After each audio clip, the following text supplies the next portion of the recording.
Hello everyone, I'm Dr. Rajpal, and in this video I'm there with you with one more word from Dr. Shashi Tharoor's book Tharoorosaurus.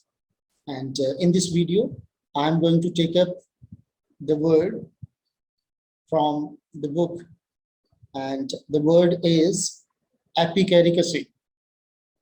In most recent times, this word has been used by Dr. Shashi Tharoor when Indian cricket team defeated Australia in Test series.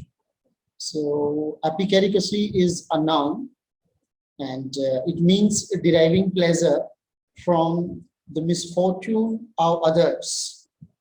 And in its uses, we can think of using this word epicaricacy in the sentence which I'm sharing with you.